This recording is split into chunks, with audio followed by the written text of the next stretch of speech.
Selamat datang channel Trading for Better Life. Selain video ini, kami juga upload video pada jam 8 malam nanti akan menganalisa satu emiten yang saat sedang uptrend dan akan membangun dua pabrik baru. Bagaimana potensi saham ke depannya? Teman-teman bisa nonton video nanti jam 8 malam nanti. Dan di video ini saya coba menganalisa satu emiten yang akan membangun pusat pembelanjaan di IKN. Apakah saham ini sudah layak kita entry saat ini? Yuk kita coba pelajari analisanya di video ini. Semoga analisa yang diberikan ini bisa bermanfaat dan membantu teman-teman dalam mengambil keputusan. Untuk teman-teman belum subscribe channel ini, bisa tekan tombol subscribe agar tidak ketinggalan informasi dan analisa saham terbaru akan diupload setiap harinya.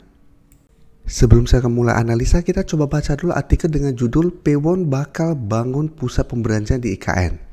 Jadi Pewon akan membangun pusat pembelanjaan di IKN. Pusat pembelanjaan tersebut akan terintegrasi dengan apartemen dan hotel. Dan memang ini ada sentimen positif dari Pewon, tapi sekarang kita coba lihat secara teknikalnya saat ini.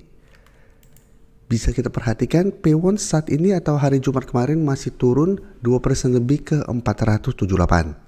Secara tren saat ini masih sideways dengan resisten kuat masih di harga 500 yang merupakan resisten psikologisnya, dan penurunan hari Jumat kemarin membuat Pewon saat ini mencoba untuk turun di bawah support EMA 50 yang saat ini di sekitar 482. Dan di bawahnya memang masih ada support EMA 150 di harga 472. Sehingga secara tren Pewon masih sideways dan masih oke untuk di hold selama masih kuat di garis EMA 50. Karena bisa kita lihat sebelumnya juga Pewon beberapa kali sempat gagal break 500 dan turun mengetes support di EMA 150. Tapi setiap kali mengetes support ini Pewon masih bisa bertahan dan rebound kembali. Sehingga apabila teman-teman ingin entry saham Pewon, menurut saya paling aman adalah coba tunggu kembali di sekitar garis EMA 150 ini. Apabila kembali mengetes support ini dan masih bisa bertahan, menurut saya masih bisa coba entry. Tapi jika kita perhatikan, ada ex-date dividen nanti hari Selasa tanggal 11 Juli. Dan dari data broker summary, jika kita perhatikan penurunan 2% lebih ini masih ada distribusi dengan jumlah lumayan besar, dan asing juga terlihat masih distribusi. Jadi dari data yang kita dapat, saya lihat hari Senin Pewon masih ada potensi untuk turun mengetes garis EMA 150. Tapi apabila teman-teman mau entry, menurut saya paling aman adalah coba wait and see dulu dan tunggu pada pedagang hari Selasa. Apabila hari Selasa setelah ex-date Pewon masih aman berada di atas garis EMA 150, menurut saya baru lebih aman untuk kita coba entry. Daripada hari Senin takutnya Pewon dibuat naik, tapi hari Selasa pada saat ex-date malah dibuat turun kembali. Jadi untuk teman-teman yang sudah berhasil dapat di harga bawah, saat ini apabila mau hold, masih bisa hold, tapi kita harus perhatikan untuk ex-date dividennya. Apalagi terlihat ini masih ada distribusi. Dan hati-hati apabila ternyata minggu depan Pewon gagal bertahan di atas garis EMA 150, maka secara tren Pewon akan mulai downtrend lagi. Dan ada potensi saya lihat untuk turun menuju harga 450.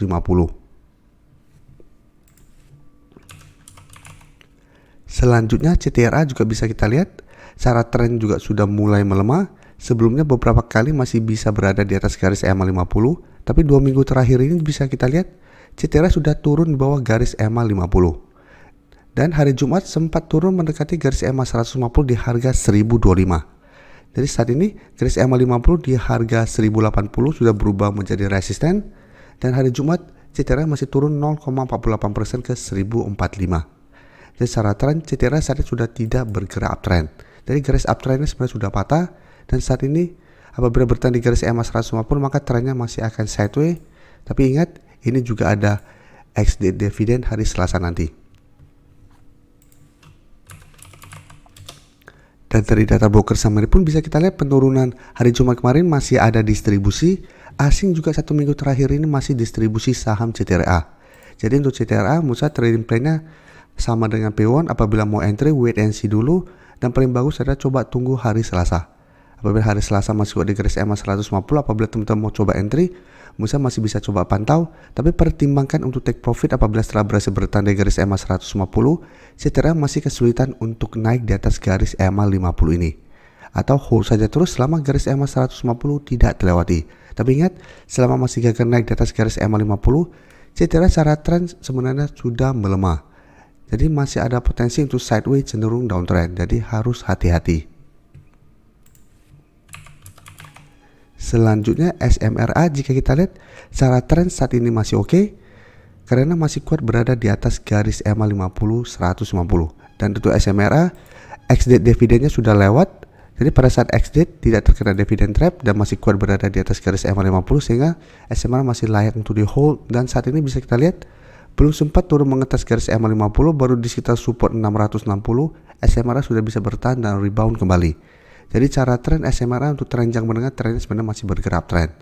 Dan jika kita perhatikan, resisten terdekat saat ini di 700 dan resisten berikutnya di sekitar 740.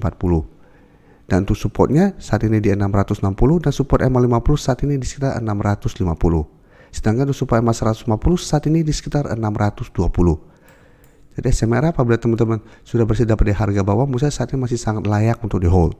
Dan garis MACD sebelumnya sempat turun, saat ini sudah mulai bergerak sideways.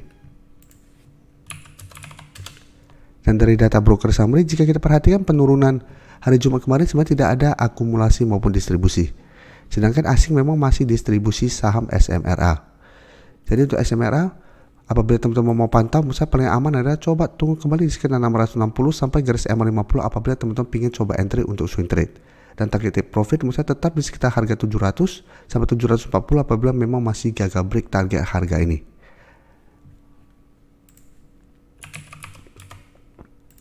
Dan untuk ASRI bisa kita lihat secara tren juga masih oke saat ini, dan ASRI merupakan salah satu saham yang masuk watchlist kami bareng member-member karena sebelumnya mengetes garis EMA 50 masih bisa bertahan, sehingga minggu ini masuk ke watchlist dan ternyata memang berhasil bertahan dan rebound dari garis EMA 50 dan sekarang mencoba untuk break kembali resisten di 190.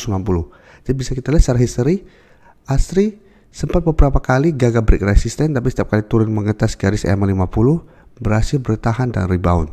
Jadi pada saat perdagangan hari Selasa tanggal 27 kemarin ternyata dekat dengan support 180 dan garis EMA 50, sehingga kami masukkan ke watchlist untuk dipantau minggu ini karena kami lihat ada potensi untuk rebound dan ternyata memang masih ada akumulasi, sehingga hari Senin mengetes kembali garis EMA 50 berhasil bertahan dan rebound.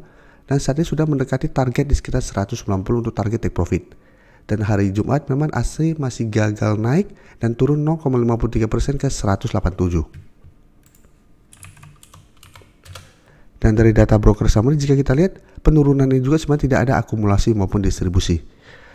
Sedangkan asing melakukan sedikit distribusi. Jadi untuk ASRI apabila teman-teman sudah berhasil dapat di garis EMA 50 dan saat ini belum take profit, menurut saya saat ini masih bisa di hold. Sedangkan untuk teman-teman yang saat ini baru mau entry, wait and see dulu. ASRI saya lihat masih ada potensi untuk minggu depan mengetes kembali 190. Apabila masih gagal break, teman-teman tunggu kembali di sekitar 180 atau garis EMA 50 untuk entry-nya. Atau apabila berhasil break, masih bisa buy on breakout dengan target jangka pendek di 200. Terima kasih telah menonton video ini. Like dan share video ini bila bermanfaat bagi teman-teman. Dan support channel ini dengan cara tekan tombol subscribe agar channel ini bisa makin berkembang dan bisa membantu lebih banyak orang lagi. Terima kasih.